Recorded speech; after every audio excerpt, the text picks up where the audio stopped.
Welcome to the Selling Show, where we unpack, repack, and break down exactly how CEOs, founders, and senior executives sell their ideas, point of view, and personal brand to the people who matter most. This is your host, David Newman, and you are in the right place if you want to build market eminence, amplify your influence, and attract high-value prospects, investors, partners, talent, and media opportunities with less chasing and more confidence. Let's go.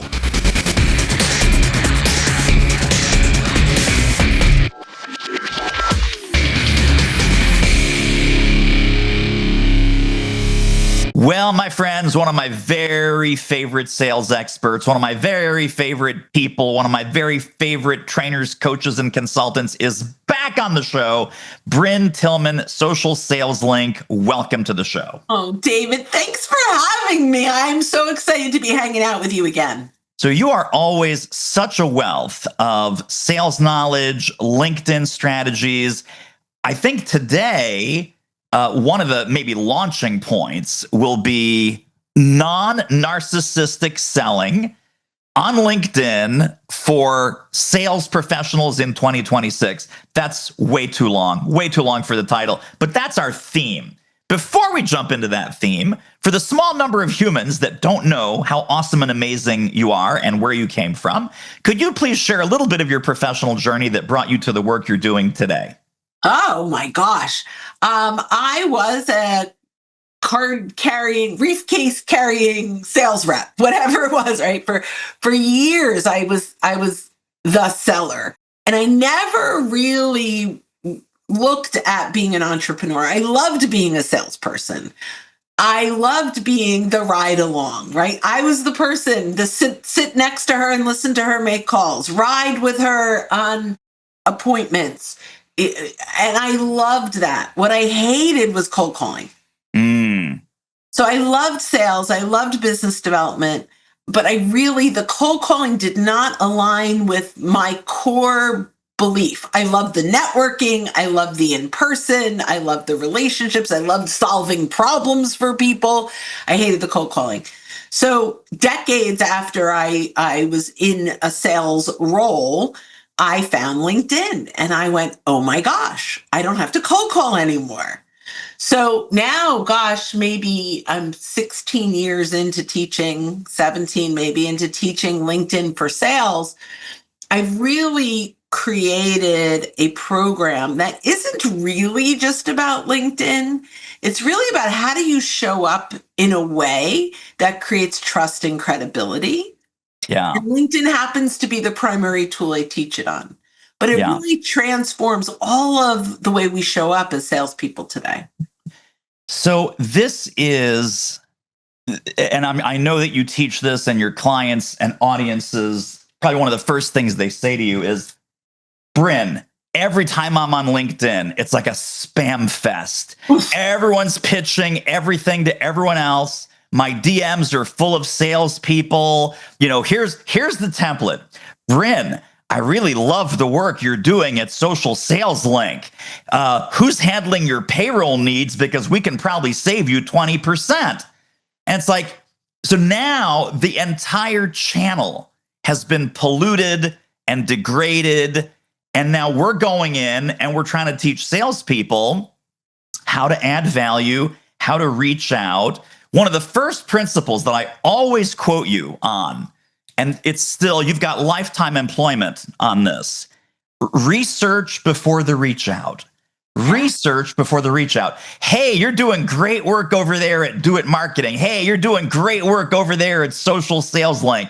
That says to me, you've done no research and you have no idea who I am. Correct. So walk us through in the non-narcissistic process that you teach and share with your clients. Let's start even before the first contact, targeting the right leads. And then what is that research step really about? So I absolutely love that question. So targeting the right leads, it's a little late in the process, I think, if we say it that way. So we're going to go back beyond that. Perfect. And I'm going to start with a step that I learned from you. Uh-oh, here we go. And yeah, and the foundation of everything we do is what's happening in their world before they know they need you. Mm. So look at your current clients, think about the solutions you're solving. And you were the first training I ever took when I launched as an entrepreneur. Right. And I remember creating like, where do you fall in the process map? And what happens before they know they need you became really where I'm starting all my conversations. The inbound might come later, but my outbound needs to be early enough that I'm forming the way that they look at their problem and their solution.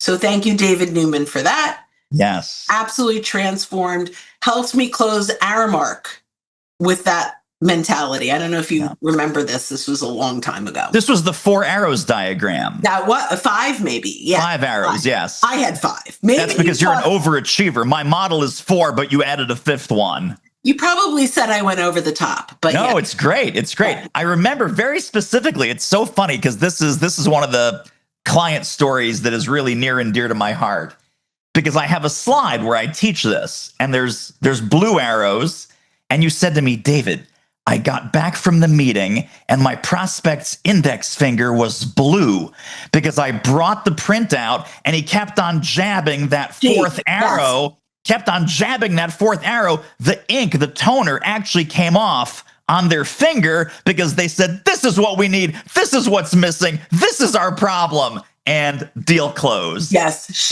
yes. By the way, yes. And we were at a restaurant in Philly. Yes. So funny. It's amazing. I love that. So it was Aramark. And I had already closed a very small piece of Aramark, but it was getting back in there. Yeah. So that's what, so it was, anyway, it's phenomenal. So as we're talking about how do we go to market with this, we have to start with what's going on with them. The problem is salespeople start with, what do I want to sell you? Totally. And so when I have an email that says, I want to sell you payroll, and you don't know, I don't even have like a pay, like my team is 1099s, right? Like I don't even have payroll. So where do you start? You start with what is the real need. Now we go into, once I know that I've got content, I've got messaging, I've got the concept. Now we go into, who are those people? Because we could probably, most people say, it's like the old saying, at Avon, who do you sell to? People that have skin. Yeah, nice. Right? So now, like, who have we done this best with? Yeah. Who do we know we can repeat this with and solve a problem the same way we have before? Yeah. Now we go into the buyer mapping of sorts. Right? But we don't do that till we've really identified who we've been able to do this for before really, really well. Yeah. And who can we do this again? Because we could have a huge lead list. Right. Too many. Too many. So let's get really down to who can we help the best, fastest? What are the clients we love having? Then we click on the first degree connection. Who are we already connected to that meet that ICP? And how are we starting a conversation around the challenge, not the solution, not the payroll, right? Not what, how are we having a conversation around what matters to them? Yeah. What they're facing now, which is probably not at the point where you have a solution for them. It's just a discussion and a conversation. Yeah. We do a lot of prospect by poll, prospect by interview. Let's have a conversation. Let's find out like what, I have so many things like that I want to talk about that, but it's let's have a real conversation. Let's bring real value to where they are today that leads to our solution, not leading with our solution. When we lead with our solution, we're narcissists. We want you to buy from us. Yeah. When we lead to your solution, we're guides, we're advisors, we're partners in this. Yeah. We're having conversations that are not about me closing a deal, but about me helping you figure out what is the challenge and what solution do you need, which may not even be mine, and that's okay too. Hold on. This one is so good, even I'm taking notes. Listen, are you a CEO, founder, or corporate executive ready to fix your market obscurity problem and gain the market eminence you know you and your company deserve? Cool. Book your private Market Eminence Roadmap call with me, and let's see what might be possible for you. The link is simple. doitmarketing.com/call. See you over there. Now, I got to get back to taking more notes. So tell me a little bit, because I know there's conflicting advice, and I also have my just personal preference on this. A lot of people, they say, hey, let's do the research on LinkedIn. Let's reach out on LinkedIn. Let's keep messaging them on LinkedIn. At what point does it make sense to say, hey, share your email? What's your best email? I have a resource I'd like to send you. So, so for example, the typical flow might be, and again, I'm a civilian in this world, so I'm asking for your guidance. Yeah. LinkedIn post, someone makes a comment. You engage with their comment, you reply, or you ask a question. Then we go to a LinkedIn message. Hey, Barbara, thank you so much for the comment. Is this something you're struggling with right now? I'd be happy to share a resource. What's your best email? Send them the email. They sometimes will send an email back saying, Brynne, thank you so much. That was awesome. Then you might send back another email. My pleasure. Absolutely. If it's easier to talk than type, I'd be happy to set up a 20-minute, chat to help you with your exact situation with whatever may be going on. Email goes to phone call goes to relationship. Is our job to keep them on LinkedIn, or is our job to get them off LinkedIn? Our job is to get them off LinkedIn in the best interest of them, not in the best interest of us. Right. So that's the shift, right? So our job is to have a trust-based conversation, coming in with high credibility where we're bringing value and insight, not a discovery call per se. Yes, you'll get some discovery, you'll find some information, but that key to especially if it's inbound, this is a different conversation. Okay. This is, in your scenario, engagement that convert, right? Yeah. So they engage on that. I typically, if it's my own content, I will typically have a second piece to send them that goes deeper than the first one. So I have the 1-2 punch. Here's the public one, here's the download. So now I identify if in fact I'm worth your email. Because that's the first level of buying content from me, buying something from me, is that I've earned the right to get your email. So first you would send them, for example, a LinkedIn post. So the post goes out. I might send it in their inbox. Yeah. I might have found it organically. We might have sent a link to the post in our newsletter. Lots of ways to drive traffic to that content. Yeah. That content is strategically positioned to resonate with them, to create curiosity, that teaches them something new, that's getting them thinking differently about their current situation and creates a compelling moment so I know they're there, moving them from lurker to engager. That's the comment. That's when I can start the conversation, right? Yeah. So that content is positioned to do that. It's positioned to get a compelling moment, but it's not deep insight because it's just a post. The deep insight is in the following ebook. The deep insight is in the deeper piece. We tend to do ebooks. That's what we do. So really, thank you for your comment or for your engagement. I'm curious. So I'm always curious.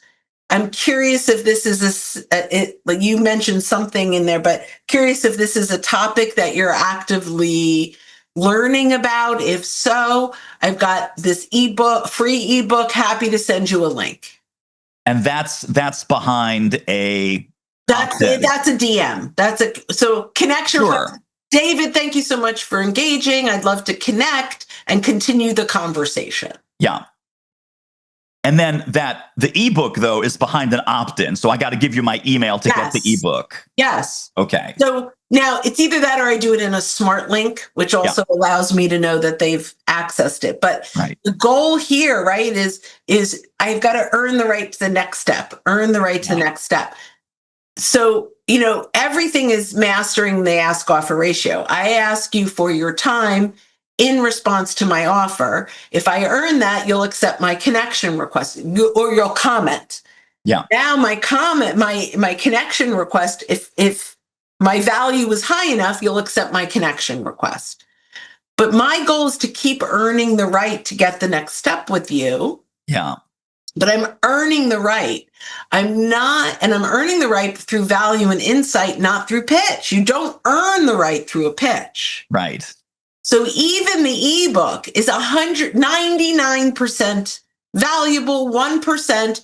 If you're exploring ways to implement this, happy to have a conversation, right? So, and you're also now, you have a drip email, which I think is really important, that helps them to internalize the information in the ebook. Like here, and so the drip email is not 100%. Let's talk. Let's do it's here's the first tip in the ebook. Here's some activities you can do to start to implement that into your world. Next email, here are some activities you can do to implement this.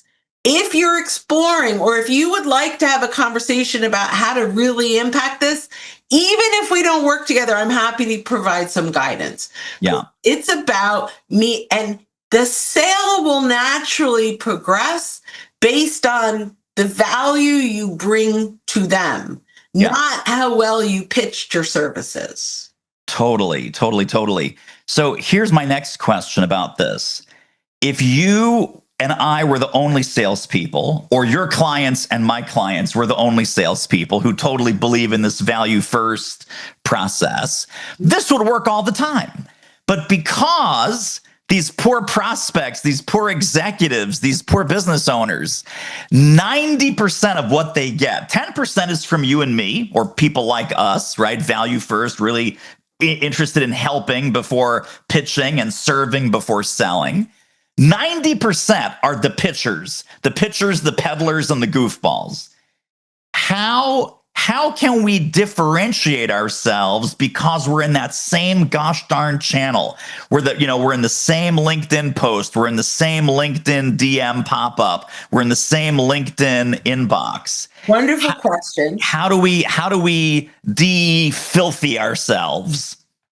By caring about their perspective on a topic. So I post something.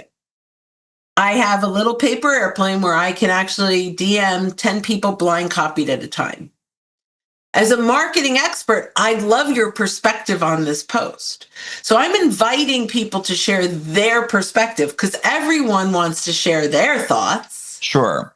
Right? So most of the time some of the time when I do this, I've curated a piece of content. It's not even my own, because I'm asking for your opinion on the content that I've written might come across as pitchy. But if I reshare David Newman's piece of content, and I've done this with your podcasts, I have to go back and do more.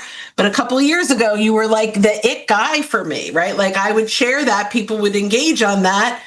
And I go through it people all the time. Like who am I, but now, and I could do a few things around this, but now I've shared this piece. All right, I'm going to go real. I share David Newman piece. It's awesome. I know my people are going to love it. We're not competing, but we do attract similar buyers, right? Sure. Similar buyers. I am going to go to my first degree connections and see how many of my first degree connections are your first degree connections. And I'm going to say, as we're both fans of David Newman, here's a piece of content from him. No. Here's what I love. Now I can go and look at all your followers that are not my connections. And if they're and I can filter out, and I could say, as a David Newman follower, I thought you might get some great value from this content. I'd love to hear your thoughts and comments. It's nothing to do with me. Yeah. It's a third-party piece of content of someone that I trust and respect and know that if I'm drawing an audience to them, they'll thank me for it. Sure. It's really important, right? But now number two is I now have a piece of content in the background that's similar, not the same, but in the same vein. And there have been times where I've written content specifically for that campaign. And now it's, if you really loved this, you might get some value from this. And it's permission based. Let me know. I'm happy to send you a link. I do not ever send a link without permission. That's huge. It's all permission based. Yeah. So, as someone who's a fan of David Newman's, thank you for your comment. I'm not sure if this parallel topic is of interest to you. I recently wrote an ebook. If you're interested, let me know. I'll send a link. We actually A/B tested this during COVID, so things may have changed, but we sent it out to 100 people, tracked it. Yeah. Sent it out to 100 people, 19, the link without permission. We sent it. 100 first degree connections, 19 clicked through. We're like, oh my God, this is amazing. Yeah. Then we sent permission to send a link. 69 asked for it and 58 clicked through. How about that? So permission is all we think there's a little FOMO in there. Yeah. Like, oh, if I don't, if I have the link, I can come back anytime. Sure. But it's also a respect of the inbox. And it tripled the response rate. Tripled. Yes. Really impressive. Really impressive. How do we get them from, they've taken maybe 2/3 of the steps. We have not yet had a voice-to-voice or video-to-video conversation yet. I think everything that you teach and preach about electronic outreach, reach out, prospecting, research, absolute genius. The part where people, oh my God, I'm going to invite them to a call. I'm going to invite them to a Zoom. I'm guessing a lot of your clients are like, Brynne, how does that work? Won't I be found out? Won't they realize I'm actually a salesperson if I ask for a call? So what's the next step? Well, first of all, I hate saying this, but I'm going to say it right. They should not ever see you as the salesperson. You are someone that is going to help guide them to a solution, whether or not you work together. Yeah. So the conversation I have all the time is whether or not we work together, I'm happy to bring you value and insight. And if you ask anyone I've ever sold to from an outbound, inbound is a totally different discussion. When they reach out and say, I need training, how can I work with you? Of course. It's a very different conversation. When we are going outbound, we need to earn every single step in the process. Yeah. So, the conversation really is, if they got value from this, they should now know the goal is to master the ask offer ratio. So I got value from the first post. I got real value from the ebook. Imagine how much value I could get if I had the call. So although we are going to ask for it, many times they're going to ask first. And a lot of that is in our message. Hey, if you'd like to talk through this, I'm happy to jump on a call. Even if we never work together, I'd be happy to kind of chat through this or help you audit this or help you take a look at this, even if we don't work together. Yeah. Right? And my goal is not to make a sale. My goal is to identify if I can or I know someone that can help them solve their problem. Yeah. So once I've identified that, and there are so many times where I'll just say, that I hear what you're saying. I'm not a website designer. That's not really where I can help you. But I've got 3 people in my network that are amazing at that. Let me make some introductions for you. Yes. That's a win. Yeah. Not just for me, but for this other person. You get the call by knowing they're going to get value by talking to you. Yeah. So when you're in when are they going to find out I'm a salesperson? That should never be in your head. Yeah. What should be in your head is How much value can I bring to this person in a 15 or 30-minute call? Yes. And how, if you know, this is big. If you know that you can bring value, even if they don't hire you, and you don't offer it, it's malpractice. It's true. It's absolutely true. Now, I'm channeling a VP of sales, one of your prospects, one of your clients. Could be a medium enterprise, could be a giant corporation like Aramark, and they're saying, Brynne, I've got 12 salespeople. They have quotas. They got to sell. And you're saying, just be a trusted resource. Just be an advisor. Just be a connector. Just add value. When do we get to the sales part? This is the impatient VP of sales, impatient CRO. What is the talk track that you and I can share right now with that impatient CRO that basically says, you can do it the short way and get 1% conversion, or you can do it the long way and get 20% conversion? Yeah, so that's a great question. So the first thing I'd say is, well, how's it working for you? Clearly not well, because that's why they called you. Right. So why are we going to continue to do mass volume if it's not working? If it is working, great, let's do some stuff in parallel. I'm not going to tell you to stop. Yeah. I'm writing a book I wrote the book, and it's going to be published October 6th with Jeb Blunt. It's a Wiley book called The LinkedIn Edge. And the first half is how this goes with cold calling. I don't cold call. He does. Yeah. Right? So there is a way, if you still want a cold call, to bring in LinkedIn.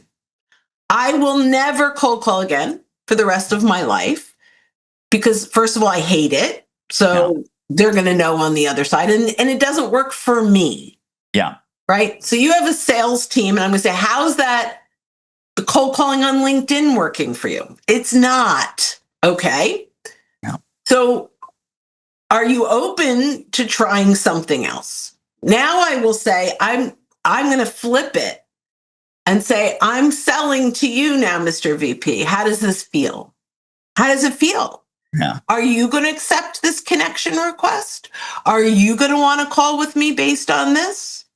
No? Okay, great. Well, let me tell you some things. Would this resonate when you slow down your outreach and you're more purposeful?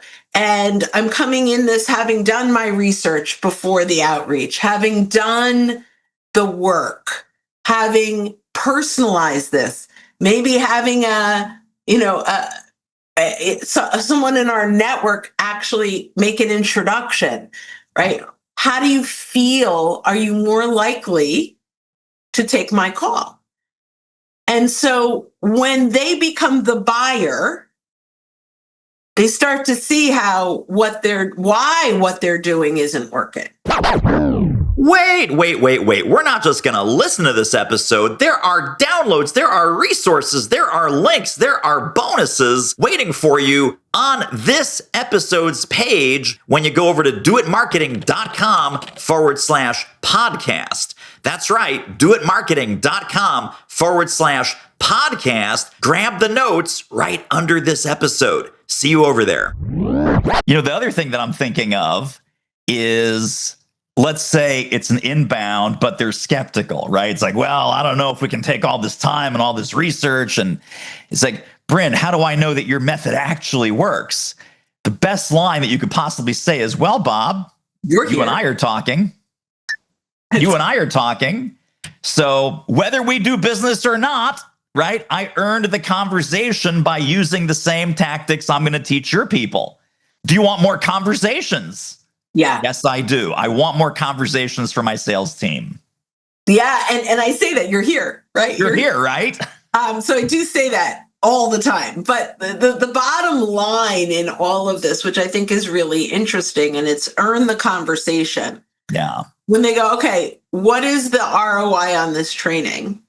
It's more conversations with the right people. Yeah. Because I know lots of sales trainers that I can send you to next. Yeah. Right. But my goal is to get you to hello.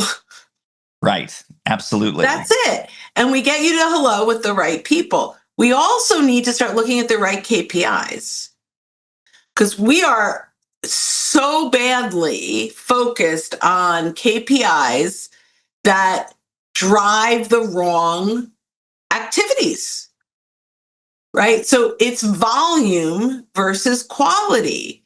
So I would rather have 4 or 5 scheduled calls with the right people a week than 80 outbound calls. So what do we want? Are we measuring how many dials, or are we measuring how many conversations? So we have to rethink the KPIs. Yeah. Right. Very important. Yeah. It's no longer like, let's back out. How many cold calls does it take to get an appointment? And now we've got to, like that. We're looking at the wrong activity. Yeah. Right. And so the goal, so you go, okay, it's going to take too long. It feels like it's taking too long, but the conversion to conversation is so much higher. And I'm not talking about pick up a call, but hey, you brought me some real value. I want to learn how you can bring me more. Yes, absolutely. I think I know the answer, but again, just for our listeners' benefit, is there a difference in this methodology, training, tools, all the wonderful ideas in your new book? Is there a difference in the application? Fortune 500, right? Enterprise level company, enterprise sales, mid-market company, mid-market type of sale, or entrepreneurial small business kind of sale? Yes. So the entrepreneur, so if you're selling to the entrepreneur, you have one decision maker. You have one person that you've got to bring value to based on their goals. Yeah. When you go to mid-market, you may have a VP of sales, but the CEO is involved. Yeah. There are some other, maybe the CFO is involved in a mid-market. Yeah. There's likely a budget that's been set aside, even if it's not an appropriate budget, but that's part of their mindset. Yeah. And then when you go enterprise, they can always find budget. So I'm never worried about budget in a big company, ever.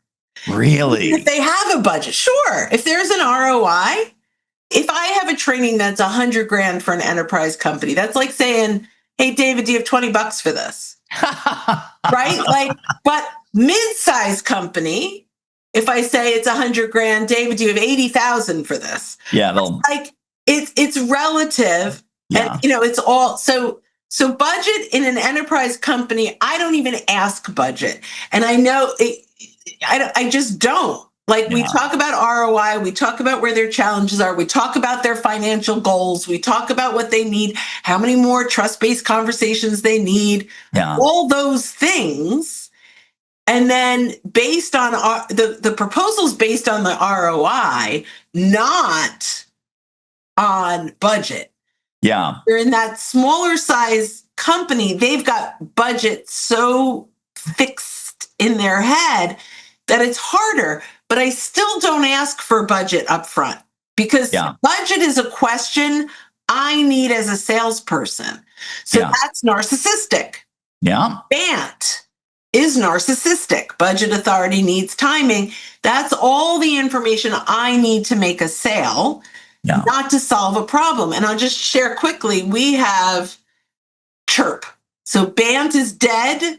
CHIRP is the solution. It's challenge, history, impact, the risk of not making change, and priority.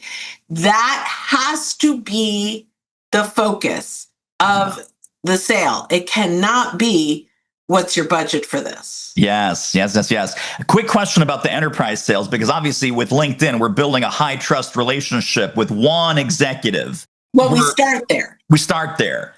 When we're doing the enterprise sale, like let's say we earn the call, right? They're interested. Everything is a green light. Brynne, I got a committee. I got, 3 other department heads. I got purchasing or procurement. Your whatever agreement you send over is going to have to go through legal. We have no relationship with any of these people. How do we expand that LinkedIn sourced relationship into a committee sale or a more bureaucratic red tape sale? So there's a difference between inbound and outbound. Yeah.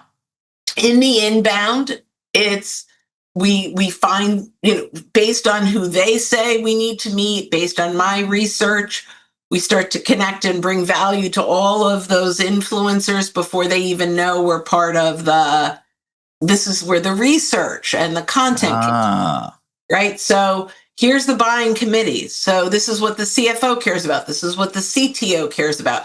We're literally going to create content that helps them see the challenge that resonates with them. I'm the CIO, CTO, resonates with them. The challenge that they see this is facing, not the challenge the salesperson sees or the challenge the CFO sees. What does the tech person see?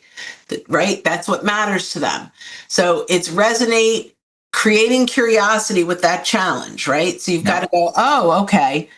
Then I'm teaching them something new that they didn't know before, even if it's just a V8 moment, aha moment. Yeah.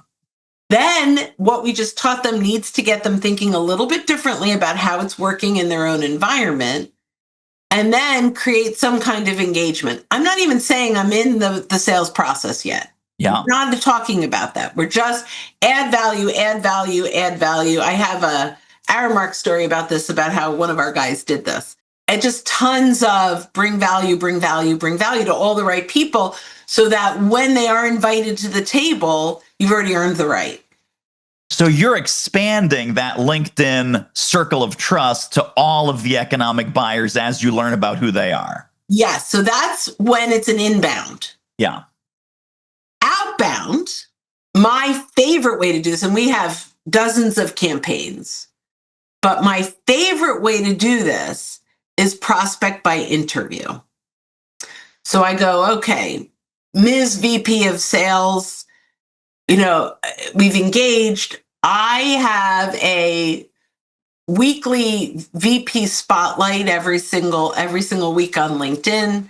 I'd love to interview you and grab a couple of quotes that I can add to it's just a spotlight. It doesn't even have to be a full-on blog post, although that's great too. Yeah. And you have a conversation with them. So now that's it. There's no talk about anything else. It's just a conversation. Yeah. Now I post this and I get it. I socially surround their entire organization with the brilliance of their VP of Sales that I interviewed. Yeah. So now all I'm doing is promoting their person internally with, I thought you should see this because it's amazing. Now everyone in that organization is engaging on your content. Yeah. They each see that they're all engaging on the content, right? So this is just one outreach program, right? Now I go back to the VP of Sales and say, I've gotten such great feedback. Thank you. Which, as long as that's honest and authentic, but right. Chances are you got great feedback. And if you haven't, reach out to a couple people in your network and say, what's your feedback on this? Totally. You've got great feedback, gotten great feedback. I hope you don't mind. When we were chatting, I heard you say this, and I've been thinking about it, and I've got some ideas for you. Are you open to a second call? It's permission-based. I identified a challenge that I might be able to help, and now I have permission, without it being a bait and switch. I'm asking permission to share my thoughts with them. Yeah. And that's how you can convert it over with credibility and trust. And you've got to make sure you don't get on a call and pitch them. You have to say, this is what I heard. These are my thoughts. These are some of the things. You could say, I worked with a client 2 years ago with a similar situation. Can I tell you that story? Yeah. And everything is permission based, because when they say yes, they'll listen. If you start talking, they'll hear it as a pitch. Yes. Oh my gosh. So good. Well, we could talk for days. I know that you have clients. You are super busy, but please tell us, how can people get connected and stay connected to more Brynne Tillman brilliance? All these links will be in the show notes, as many as you want. Where can we send people? All right. First, I am on LinkedIn. Come follow me. I hit my 30,000. It's hard to accept new connection requests, but follow me. Substack is my new baby. I'm Ooh. obsessed. So brynnetillman.substack.com. Obsessed. Amazing. And if you'd like free resources, lots of ebooks, if I've earned the right to get your email, go to socialsaleslink.com/library and you get tons of free resources, invited to free events. And you'll even see, well, no, because it'll be after the fact. I was going to say you'll even see this promoted, but then that's backwards. But it'll be in our library. So you can go back and listen to this over and over and over again. There you go. Excellent. And new book comes out early October. Early October, The LinkedIn Edge, available for pre-order on Amazon. Fantastic. Well, Brynne Tillman, you are such a rock star. I appreciate you so much. Value bomb after value bomb after value bomb. This is an episode, folks, you will need to re-listen to 2 more times with pen and paper and your LinkedIn screen open in front of you. And Brynne, I appreciate you so much. I appreciate you too. And that wraps up another episode of The Selling Show. Hey, tell you what, if you like us, rate us and review us on Apple Podcasts, subscribe, tell a friend, go grab the notes and downloads and extras at thesellingshow.com. See you next time.